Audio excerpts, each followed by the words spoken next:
जय जोहार, जय हिंद। आज हम लोग जनवरी का करंट अफेयर साथ साथ प्रीवियस ईयर क्वेश्चन में 2022 का जो छत्तीसगढ़ का पीएससी आया है उसको देखेंगे। तो स्टार्ट करते हैं।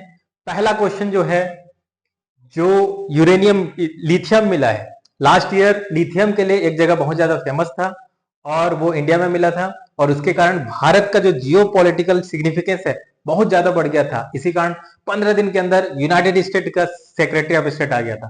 तो वो जो जगह है सलाल हेमाना क्षेत्र कौन से राज्य में है? पहला ऑप्शन है हिमाचल प्रदेश, राजस्थान, जम्मू कश्मीर, उत्तराखंड। तो वो इंपॉर्टेंट जगह है जम्मू एंड कश्मीर। इस कारण भारत का जियो पॉलिटिकल और सिग्निफिकेंट बहुत बढ़ गया है। दूसरा जो क्वेश्चन है, भारत में केवल एक ही जगह मेलानिस्टिक बाघ मिलता है, तो वो जगह कौन सा है? वो कौन सा नेशनल पार्क है? मेलानिस्टिक का मतलब है जो कबरा चित्रा बोलते हैं ना, अलग अलग कलर का जो, तो ये कौन से नेशनल पार्क में मिलता है? पहला है कान्हा राष्ट्रीय उद्यान, दूसरा है जिम कॉर्बेट, तीसरा है सिमलीपाल, चौथा है सुंदरवन। जैसा आपको पता है, जो कान्हा नेशनल पार्क है मध्य प्रदेश में है, जिम कॉर्बेट उत्तराखंड में है, सिमलीपाल उड़ीसा में है, सुंदरवन वेस्ट बंगाल में। तो इसका सही उत्तर है सिमलीपाल, जो कि उड़ीसा में है। अगला क्वेश्चन है, जो भारत का जो सबसे बड़ा इनलैंड सलाइन लेक कहां पे है? यानी कि खारी झील भारत का कहां पे है? आपका पहला ऑप्शन है चिल्का झील, दूसरा है सांभर झील, तीसरा है पुलिकेट झील, चौथा है लोकटक झील। चिल्का झील फिर से उड़ीसा में है, सांभर झील आपका राजस्थान में मिलेगा, पुलिकेट झील आपको आंध्र प्रदेश तमिलनाडु के बॉर्डर में मिलेगा, उसके बाद लोकटक झील मणिपुर में मिलेगा। लेकिन इस क्वेश्चन का आंसर है चिल्का झील, सॉरी सांभर झील। अगला क्वेश्चन, जो सबसे बड़ा जो आर्द्र भूमि रिजर्व है लद्दाख का, उसका नाम क्या है? कल भी हमने देखा था लद्दाख के बारे में। पहला है चांगथांग कोल्ड डेजर्ट, दूसरा है हेमिस राष्ट्रीय उद्यान, तीसरा है काराकोरम वन्यजीव अभ्यारण्य, चौथा है जस्कर घाटी रिजर्व।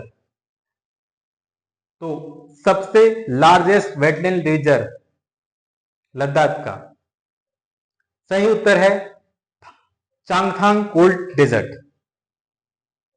अगला क्वेश्चन है, जो कृष्ण राजा सागर जो बांध है किस नदी के किनारे बनाया गया है? कृष्ण राजा सागर बांध किस नदी के किनारे बनाया गया है? पहला गोदावरी नदी, दूसरा कृष्णा नदी, तीसरा तुंगभद्रा नदी, चौथा कावेरी नदी। सही उत्तर है कावेरी नदी।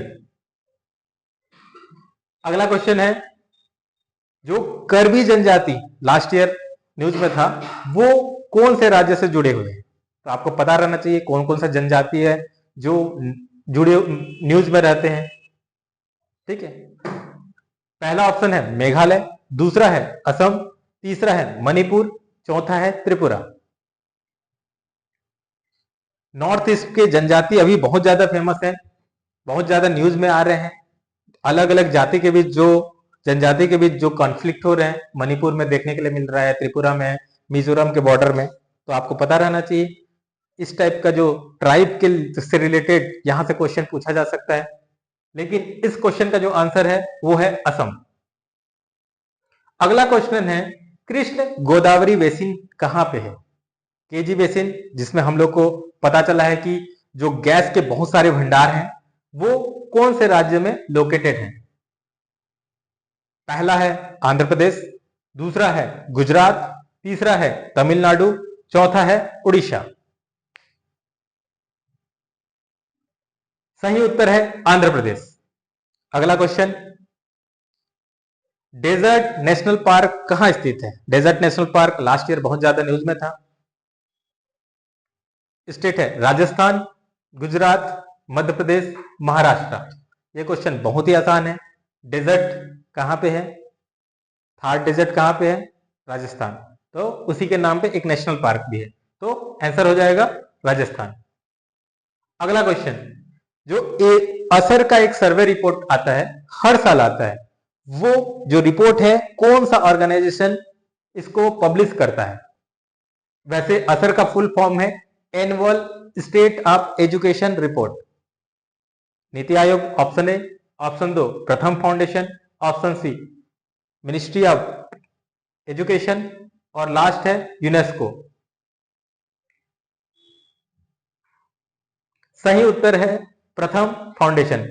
जो नहीं पता रहेगा और तुक्का लेने की कोशिश करेंगे तो नीति आयोग को लगाते हैं जनरली, बस ऐसे नहीं करना चाहिए, ठीक है। स्पेशली रिपोर्ट्स अलग अलग जो ऑर्गेनाइजेशन लेके आते हैं, ठीक है। तो आंसर हो जाएगा प्रथम फाउंडेशन, एक नॉन गवर्नमेंटल ऑर्गेनाइजेशन है। अगला क्वेश्चन है स्वच्छ सर्वेक्षण 2023 में भारत का सबसे स्वच्छ शहर कौन सा है? हर साल नंबर 1 पे एक ही शहर मिलता है, वो कौन सा है? ऑप्शन ए है इंदौर और सूरत, 2 है वाराणसी, 3 है बैंगलोर, चौथा है चंडीगढ़। सही उत्तर है इंदौर और सूरत। तो इंदौर हमेशा लास्ट 3, 4, 5 साल से नंबर 1 में ही है, तो आंसर है इंदौर। लेकिन अगर इंदौर का इतिहास देखेंगे तो लास्ट 40-50 साल पहले सबसे गंदा सिटी में से एक माना जाता था, बट वहां के जो म्युनिसिपल कॉर्पोरेशन ने बहुत अलग अलग इनोवेटिव मेथड का यूज किया और आज ये एक उत्कृष्ट उदाहरण है कैसे करके एक शहर को सफाई रखने का। आगे बढ़ते हैं। ये है एक समूह है, वो है I2U2। I2U2 इसमें 4 देश हैं, भारत, आई से भारत इंडिया, आई से इजराइल, यू से एक यूएई और यू से यूनाइटेड अरब अमीरात। ये जो समूह है बहुत ज्यादा न्यूज में भी रहता है, वो किसके कारण बना हुआ है? पहला है ऊर्जा और खाद्य सुरक्षा के को ध्यान केंद्रित करने के लिए, दूसरा है सैन्य सहयोग को मजबूत करने के लिए, तीसरा है व्यापार मार्ग को बढ़ावा देने के लिए, चौथा है सांस्कृतिक आदान प्रदान करने के लिए। बहुत ही ट्रिकी क्वेश्चन है क्योंकि देखने से सब एक जैसे लग रहा है, लेकिन एक चीज तो है, मिलिट्री ऑर्गेनाइजेशन तो नहीं है। अगर मिलिट्री ऑर्गेनाइजेशन रहता तो बहुत बार बार वो न्यूज में आते रहता है। और आपको व्यापार हो सकता है, तीसरा संस्कृति हो सकता है, ठीक है। लेकिन जो सबसे महत्वपूर्ण अगर 4 में से आपको चुनना ही पड़ेगा, तो अगर ये चीज बोल दिया जाए तो आपको सोचना है, क्या सोचना है? भारत के लिए सबसे ज्यादा इंपॉर्टेंट क्या है और हम लोग 90% क्या चीज मंगाते हैं? तो पेट्रोल, मतलब एक तरह से क्या हो जाए, एनर्जी। दूसरा, अगर गल्फ कंट्री को देखोगे तो उन लोगों को सबसे ज्यादा क्या जरूरत है? वहां पे पूरा डेजर्ट है, तो उन लोगों को क्या जरूरत है? खाने का सामग्री। तो एक सबसे इंपॉर्टेंट, चारों उद्देश्य में भी सबसे इंपॉर्टेंट अगर देखा जाए तो वो क्या है? ऊर्जा और खाद्य सुरक्षा के लिए। अगला क्वेश्चन देखते हैं। एक न्यूज में था आइंस्टाइन प्रोब, वो कौन सा देश ने लॉन्च किया है? जापान, रूस, चीन, संयुक्त राष्ट्र अमेरिका। बहुत ही अच्छा क्वेश्चन है, कई सारे लोग फंस सकते हैं क्योंकि ये थोड़ा कॉन्ट्ररी दिखेगा आंसर जब पता चलेगा। आइंस्टीन है अमेरिका, ठीक है, यूरोप का हो सकता है, जापान वाले भी ले सकते हैं, ठीक है ना। रशिया को छोड़ दो क्योंकि एक राइवलरी रहता है ना यूरोप और रशिया के बीच। लेकिन जो इसका उद्देश्य जो बनाया है वो है चाइना। और ये किस लिए बनाया गया है? स्पेस को एक्सप्लोर करने के लिए बनाया गया है। तो अगला क्वेश्चन है, भारत और किर्गिस्तान के बीच जो सैन्य अभ्यास होता है उसका नाम क्या है? अगर पिछले दिन का अगर वीडियो देखेंगे तो मैं इस क्वेश्चन का बताया था, जब ऑप्शन बता रहा था तो उसमें बताया था, एक ऑप्शन आया हुआ था कि भारत और किर्गिस्तान के बीच का जो एक एक्सरसाइज का नाम, ठीक, डेजर्ट नाइट, खंजर, शक्ति, वज्र प्रहार। डेजर्ट नाइट कल हम लोग ने देखा था, यूएई के साथ होता है। ऑपरेशन शक्ति जो है हम लोग फ्रांस के साथ करते हैं। ऑपरेशन वज्र प्रहार जो होता है वो हम लोग अमेरिका के साथ करते हैं। तो आंसर क्या हो जाएगा? ऑपरेशन खंजर। अगला क्वेश्चन है, आदित्य L1 मिशन जो इस साल हम लोग ने लॉन्च किया, बहुत ज्यादा सुर्खियों में भी था, ठीक है। तो वो किस लिए, इस मिशन का उद्देश्य क्या है? सूर्य का अध्ययन, चंद्रमा का अध्ययन, मंगल का अध्ययन, शूद्र ग्रह का की निगरानी। चंद्रमा के लिए तो हमारा चंद्रयान 1, 2, 3 है। मंगल के लिए मॉम मास ऑर्बिटर मिशन हम लोग ने भेजा था, ठीक है ना। एस्ट्रॉइड के लिए अलग से मिशन है। लेकिन आदित्य, आदित्य हिंदी शब्द है, हिंदी शब्द का समानार्थी किस शब्द का समानार्थी है? सूर्य। तो अध्ययन किस लिए? सूर्य के अध्ययन के लिए। तो इस टाइप से आप आंसर कंप्लीट किया जा सकता है। अगला क्वेश्चन ये है 2022 में जो सीजीपीएससी जो क्वेश्चन लिया पूछा था, अब उसको सॉल्व करने की कोशिश करेंगे। 10 क्वेश्चन जो सीजीपीएससी में आ चुका है। तो पहला जो क्वेश्चन था 100 जो कॉन्स्टिट्यूशनल अमेंडमेंट एक्ट हुआ था, जो 100वां संविधान संशोधन जो अधिनियम लेके आया था, इसमें से कौन सा सही नहीं है पूछा है, ठीक है। बहुत आपको पढ़ना है एकदम कीन होके, ठीक है ना। तो इसमें से कौन सा सही नहीं है? तो इसमें आपके पास 4 ऑप्शन है कि बांग्लादेश को 51 इनक्लेव हमने दिया और बांग्लादेश ने हमें 111 दिया। दूसरा कि 6.1 किलोमीटर का डिमार्केशन किया गया बाउंड्री का आदान प्रदान में। तीसरा, इसके कारण 4 राज्यों का जो क्षेत्र जो सीमा है उसको बदला गया। चौथा है नन ऑफ द अबव। बड़ा ट्रिकी क्वेश्चन था, आपको दिमाग भी लगाना था, ठीक है। लेकिन आपको बेसिक चीज आपको क्या पता है कि बांग्लादेश से भारत के कितने राज्य जुड़ते हैं? तो आपको पता चलेगा 4 राज्य जुड़ते हैं, वेस्ट बंगाल, मेघालय, त्रिपुरा, मिजोरम, ठीक है। तो ये तो सही लग रहा है, सी सही है, ठीक है ना, ये गलत नहीं हो सकता। दूसरा 6 किलोमीटर के आसपास पता नहीं, लेकिन इसमें और एक जो चीज है वो है भारत क्या है कि बड़ा भाई टाइप का है, ठीक है ना। बांग्लादेश क्या है? छोटू सा है क्षेत्रफल की दृष्टि से, ठीक है ना। पर कैपिटल इनकम के अगर देखें तो थोड़ा सा वो ज्यादा हो गए थे, ठीक है। तो अब देखो, जब आदान प्रदान होता है, समझौता होता है, तो बड़े जो एरिया वाले हैं जियोपॉलिटिकली वो थोड़ा ज्यादा देता है ना, और जो छोटा वाला है थोड़ा सा कम में भी मैनेज कर सकता है। तो हम लोग ने भैया 111 इनक्लेव दिया है और उन्होंने हमको 51 दिया है। तो यहां पे पहला क्या हो जाएगा? गलत हो जाएगा, ए, ठीक है ना। इस तरह से आप अंडरस्टैंडिंग से, अगर आपको पता नहीं है तो कॉमन सेंस या फिर जो लॉजिकल रीजनिंग लगा सकते हैं। अगला क्वेश्चन है जो फिर से आया था सीजीपीएससी 2022 में, जो क्वाड ग्रुप है। क्वाड ग्रुप अभी एक I2E2 ये भी 4 देश का है, और ये है क्वाड। क्वाड एक ग्रुप है जो भारत को इंडो पैसिफिक, एक जो हिंद पैसिफिक का जगह है उसको ओपन, इंक्लूसिव और फ्री यूज करने के लिए एक ऑर्गेनाइजेशन बनाया गया है, क्वाड बनाया गया है। वो चाइना के जो अतरंगी है उसको रोकने के लिए। तो ये इसका जो पहला जो समिट हुआ था 2017 में हुआ था, दिखा रहा है। दूसरा क्या है कि 2022 का है जो समिट हुआ था 24 अप्रैल को हुआ था। तीसरा है ये जो है इंडो पैसिफिक जो मैरीटाइम डोमेन को 2022 में अनाउंस किए थे। तो आपको पता चलेगा कि जो पहला समिट है वो 2017 में नहीं हुआ था, तो पहला तो सही नहीं है। दूसरा, ये टोक्यो में जरूर हुआ था, लेकिन क्या 24 अप्रैल को हुआ था? क्या नहीं हुआ था। तो लेकिन इसका जिसका जो फंक्शन है हिंद प्रशांत समुद्री डोमेन को जागरूकता करना है, तो हो जाएगा ओनली सी हो जाएगा, ठीक है ना। ये दोनों गलत है। और इसको बनाने का श्रेय किसको दिया जाता है? इसको जो थॉट प्रोसेस जो है, इसका जो स्वप्न दाता या फिर ड्रीमर है वो है जापान के शिंजो अबे। और लेकिन इसको ऑपरेशनल कौन लेके आता है? जब डोनाल्ड ट्रंप रहते हैं और नरेंद्र मोदी जी रहते हैं तो फिर ऑपरेशनल होता है। और अब फिर से डोनाल्ड ट्रंप आ गया है, तो देखेंगे नेक्स्ट क्वाड समिट में किस तरह से कुछ नया इनपुट आता है कि नहीं। अगर आता है तो वो हमारे लिए बहुत ज्यादा इंपॉर्टेंट हो जाएगा, क्योंकि पिछले 2 साल पहले ही सीजीपीएससी ने क्वेश्चन पूछा है और यूपीएससी भी इस टाइप से क्वेश्चन पूछते रहता है। नेक्स्ट क्वेश्चन, 2022 में पहली बार हमारे जो फीफा का under 17 football women match India में हुआ था, तो उसका जो फाइनल मैच है वो कहां पे हुआ था?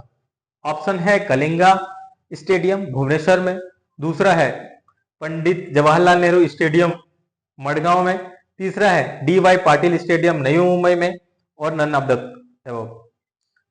जब स्पोर्ट्स की बातें हैं, बातें आते हैं तो जरूर हमारा एक जो स्पोर्ट्स के कैपिटल के रूप में जो उभर रहा है भुवनेश्वर दिखता है। हॉकी में भी जिस हिसाब से उड़ीसा गवर्नमेंट ने हॉकी को प्रमोट किया है इस तरह से, तो एक जो बहुत सारे गेम हुआ था भुवनेश्वर में भी हुआ था, लेकिन जो फाइनल का मैच हुआ था कहां पे हुआ था? DY पाटिल स्टेडियम नवी मुंबई में हुआ था। तो आंसर हो जाएगा सी। अगला क्वेश्चन है, पुरस्कार से जनरली एक क्वेश्चन आ ही जाता है, तो पद्म विभूषण के ऊपर एक क्वेश्चन था, ठीक है ना। 2022 में 4 लोग को दिया गया, पहला। दूसरा, 2 जने को मरणोपरांत मिला गया। तीसरा, प्रभा अत्रे को भी यह पुरस्कार दिया गया। तो आपको पता चलेगा उससे पहले जो साल है, ठीक है, उसमें क्या हुआ, हमारे जो CDS बिपिन रावत जी का डेथ हो गया था, ठीक है, तो उनको भी एक पुरस्कार मिला था, 2 जने को मिला था, 4 जने को मिला दिया गया था, और उसमें से प्रभा अत्रे भी थे। तो तीनों के तीनों सही हो जाएगा। तो इसमें से 1, 2 एंड 3 तीनों के तीनों सही है। अगला क्वेश्चन है कि जो प्रेसिडेंशियल जो पुलिस मेडल है, ठीक है ना, एक डिस्टिंग्विश सर्विस के लिए, वो 2022 में किसको दिया गया था? आपके सामने ऑप्शन है गुरमीत सिंह, मिलाप चंद, मोहसिन साहेदी, अतुल करवाल। ये अतुल करवाल बहुत न्यूज में थे उतना टाइम, एक IPS हैं, उन्होंने भी अच्छा काम किया था, लेकिन जो यहाँ पे सही उत्तर है मोहसिन साहेदी। अगला है क्वेश्चन है, जो इसरो का जो PSLV का जो लास्ट मिशन था 2022 में, उसका नाम क्या है? ये बहुत ज्यादा फैक्चुअल क्वेश्चन है, जनरली ऐसे क्वेश्चन को मैं अवॉइड करता हूं, ठीक है। अगर आपको पता नहीं है तो अवॉइड किया करो, क्योंकि मात्र एक एक बस फैक्ट का अंतर है ना, 51, 52, 53, 54, तो ऐसा क्वेश्चन को छोड़ना रहता है, ठीक है। मैं जनरली छोड़ता हूं, बहुत ही ज्यादा फैक्चुअल है, ठीक है। लेकिन इसका तो सही आंसर है PSLV C-34। अगला क्वेश्चन है कि G20 भारत ने मेजबानी की थी, ठीक है, 2023 में, तो वो कौन से नंबर का था? तो ये भी बहुत ज्यादा ट्रिकी क्वेश्चन है, अगर आता है तो करना चाहिए, अगर नहीं आता है तो मैं अवॉइड करता हूं, लेकिन यहां पे जो सही आंसर है वो है 18th, ठीक है। अगला, इंटरनेशनल बुकर प्राइज किसको प्रदान किया था? तो ये भी 2022 का क्वेश्चन है, तो किसको प्रदान किया था? फरहा बसीन, नमिता गोखले, चित्रा दीवा करुणी, गीता अंजलि श्री। तो इसका सही उत्तर है गीतांजलि श्री। अगला क्वेश्चन है कि जो क्वीन एलिजाबेथ जो इंग्लैंड की महारानी थी, उनका डेथ हो गया था, तो न्यूज में भी था और क्वेश्चन में भी पूछा गया था, तो वो ऑफिशियली तौर पे भारत, इसमें से क्या सही नहीं है ना, क्या सही नहीं है? सी ऑफिशियली विजिटेड इंडिया ट्वाइस, 2 बार आधिकारिक रूप से विजिट किए थे, वो चीफ गेस्ट थी 1961 में। तीसरा, she visited India to participate 50th anniversary of India, ठीक है ना, 50th independent day anniversary of India. तो ये सोचो, क्वेश्चन ऐसे लगेगा कि ये क्या पूछ दिया, ठीक है ना, लेकिन आप थोड़ा सा कॉमन सेंस लगाएंगे तो आपको पता चलेगा कि जिस कंट्री से हम लोग आजाद हो रहे हैं, ठीक है ना, जिस कंट्री ने हमको गुलाम बनाया है, वो हम लोग को आजादी का 50 साल मना रहे हैं, तो क्या उसी कंट्री के प्राइम मिनिस्टर को बुलाएंगे? ये थोड़ा कॉन्ट्राडिक्ट नहीं लग रहा है? कोई भी नहीं बुलाएगा भाई, कोई भी देश जो उसके ऊपर राज किया है। तो अब ऑप्शन तीसरा क्या हो जाएगा? गलत हो जाएगा। तो डरना नहीं है, थोड़ा सा कॉमन सेंस लगाना है ऐसे क्वेश्चन में, ठीक है। नहीं लगता है तो इट्स ओके, कोई बात नहीं। अगला क्वेश्चन है, इसमें से गलत जोड़ी चयन कीजिए, गलत कौन सा जोड़ी गलत है, ठीक है। आपको हमेशा इंपॉर्टेंस है, गवर्नमेंट का जो योजना रहता है बहुत ज्यादा इंपॉर्टेंट रहता है, और आजकल जो प्रेजेंट सरकार है 2014 के बाद आने के बाद, एक जो बहुत ज्यादा जिसमें सबसे ज्यादा डेवलपमेंट हुआ है वो है नामकरण में, ठीक है ना। और योजना का जो नाम है ना, इतना प्यारा प्यारा बनाते हैं ना, तो वो जो प्यारा प्यारा जो योजना का नाम है उस आपको याद रखना पड़ेगा, जैसे कि हृदय, सेहत, अमृत, ठीक है। तो ये, और उसका फुल फॉर्म आपको पता रहना चाहिए, और जनरली इंग्लिश में ही रहता है, और नाम क्या है कैची जो सबको लगता है वो हिंदी में रहता है, और इसमें कोई रॉन्ग नहीं है, क्योंकि बिहेवियर अगर आप देखेंगे 2017-18 में बिहेवियर इकोनॉमिक्स के ऊपर नोबेल प्राइज मिला था, और उसमें कहा गया था कि लोगों का बिहेवियर चेंज करने के लिए, अवेयरनेस करने के लिए सबसे अच्छा चीज है कि वैसे इस टाइप का नाम रखो जो कि आपको क्या करे, कैची लगे और लोगों तक जल्दी पहुंच पाए। तो यहाँ पर हृदय सही है, हेरिटेज सिटी डेवलपमेंट ऑगमेंटेड योजना सही है, जिसमें शहर का विकास किया जाएगा। सेहत social endeavour for health care and telemedicine, ये भी सही है। Amrut Atal mission for rejuvenation and urban transportation सही है, यानी कि तीनों के तीनों सही है। तो क्या है, गलत क्या है, तो गलत कुछ नहीं है, तो ये क्या हो जाएगा, नन ऑफ द अबव। अगला और लास्ट क्वेश्चन है, और ये जो लास्ट क्वेश्चन है अगेन G20, और लास्ट ईयर 2023 G20 इतना ज्यादा इंपॉर्टेंट हो गया था क्योंकि हमने पहली बार G20 का भी डेमोक्रेटाइजेशन कर दिया, लोकतांत्रिकरण कर दिए। कैसे कि हमने हर एक जो स्टेट है उसमें G20 का अलग अलग टाइप का जो कार्यक्रम है करा रहे हैं। जनरली होता क्या है कि किसी एक देश जब G20 ऑर्गेनाइज करता तो एक पर्टिकुलर सिटी में कराता है, लेकिन हमने उसको हर एक जगह पे फैलाया और उसको एक उत्सव के रूप में मनाया, सेलिब्रेट किया। ठीक है, इसी में मुझे भी एक अपॉर्चुनिटी मिला था और मैंने भी पार्टिसिपेट किया था जब छत्तीसगढ़ में जब फाइनेंस के ऊपर जो G20 हुआ था। तो अब ये बताएं कि G20 के संदर्भ में सही क्या नहीं, सही नहीं है। तो ऑफिशियल जो है ये G20 का जो ग्रुप है उसमें यूरोपियन यूनियन प्लस 19 राष्ट्र हैं। दूसरा, इसका हेडक्वार्टर लंदन में है। तीसरा, ये जो इलेक्टेड जो मेंबर्स हैं वो जो उनका एक ग्रुपिंग है, जिसमें जो ग्रुप 2 में उसमें भारत के साथ साथ रशिया, साउथ अफ्रीका और टर्की आता है। ठीक है, तो सबसे पहला तो G20 के बारे में जो भी जानते हैं उसका कोई परमानेंट हेडक्वार्टर नहीं, यानी कि दो नहीं होगा, दो को हटाते हैं, ये दो हट गया, दो हट गया, ठीक है ना, दो दो, हाँ दो हट गया, यानी कि दो गलत है, ठीक है ना, जो सब में है। अब दूसरा, G20 का मतलब ये 19 कंट्री प्लस एक यूरोपियन यूनियन है, तो ये एक तो सही है, जो एक सही है, ठीक है, दो गलत है, उसके बाद ये तीन सही है, तो आपका क्या हो जाएगा, केवल दो गलत है, बाकी सब एक और तीन सही है। बट अभी आपको क्या याद करके रखना है कि G21 हो गया है, क्योंकि भारत जब इसका मेजबानी कर रहा था तो भारत का एक जियोपॉलिटिकल विक्ट्री हुआ था। क्या विक्ट्री हुआ था कि हमने G20 को G21 कर दिया। कैसे किया, जो अफ्रीका का यूनियन है वहां से आपका क्या कितना रिप्रेजेंटेशन मिल रहा है, मात्र एक देश था, साउथ अफ्रीका था, तो पूरा अफ्रीकन यूनियन को हम लोग G20 में इंक्लूड कराए, ठीक है, और वो हम लोग का जियोपॉलिटिकल विक्ट्री था। और इसी तरह से आज हम लोग G21 हुए हैं, और 21 सेंचुरी के लिए G21 सबसे इंपॉर्टेंट ऑर्गेनाइजेशन हो गया है। ठीक है, तो इस तरह से हमने जो कंप्लीट किया 25 क्वेश्चन, ठीक है, जिसमें जनवरी का करंट अफेयर लास्ट ईयर का, साथ ही साथ प्रीवियस ईयर क्वेश्चन में 2022 को कंप्लीट किया। तो जय हिंद।